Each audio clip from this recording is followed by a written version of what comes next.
Hi friends, నిమ్మకాయలు కొన్న వారానికే పాడవుతున్నాయా? అయితే కొన్ని విధాలుగా స్టోర్ చేసుకోవచ్చు. నెలల తరబడి తాజాగా ఉంటాయి.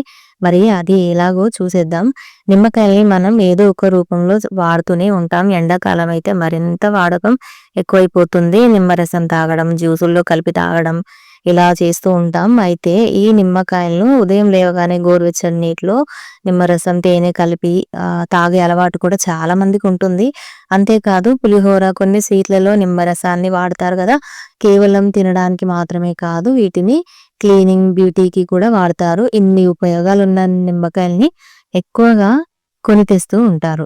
అయితే సమ్మర్‌లో వీటి వాడకం మరింత ఎక్కువ ఉంటుంది కదా మరి.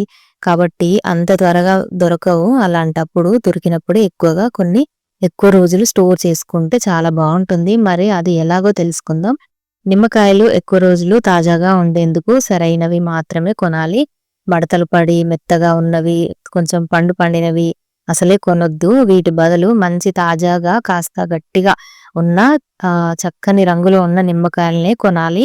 అప్పుడే అవి ఎక్కువ రోజులు తాజాగా నిల్వ ఉంటాయన్నమాట. ఇక తాజా నిమ్మకాయల్ని ఫ్రిడ్జ్ లో స్టోర్ చేస్తారు. అందులోనూ ఎక్కడ పెట్టాలనేది. ఇక నిమ్మకాయలు ఎక్కువ రోజులు తాజాగా ఉండడానికి విడివిడిగా స్టోర్ చేయాలి. పుచ్చకాయలు, అరటిపళ్ళు, ఆపిల్స్, టమాటాలు, అవకాడో వంటి పండ్లు, కూరగాయలు ఇవన్నీ ఇథిలిన్ అనేది విడుదల చేస్తుంది కాబట్టి ఇవి ఇతర పండ్లు, కూరగాయలు, ఆకుకూరలు అలాగే ఆప్రికాట్స్ వంటి సున్నితమైన తొక్కలు కలిగి ఫ్రూట్ ని పండించడాన్ని స్పీడ్ చేస్తాయి.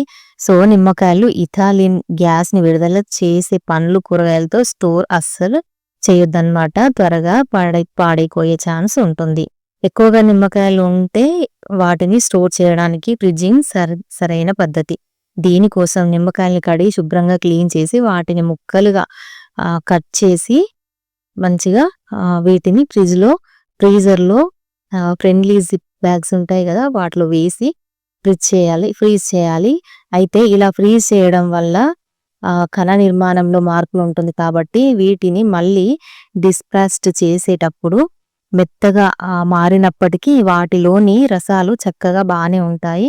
ఇలా కాకుండా ఉండాలి అంటే ముందుగా రసాన్ని పిండి ఆ రసాన్ని ఫ్రిడ్జ్ లో స్టోర్ చేసుకోవచ్చు. వీటిని మీరు జ్యూస్, ఇతర వంటల్లో చక్కగా వాడుకోవచ్చు.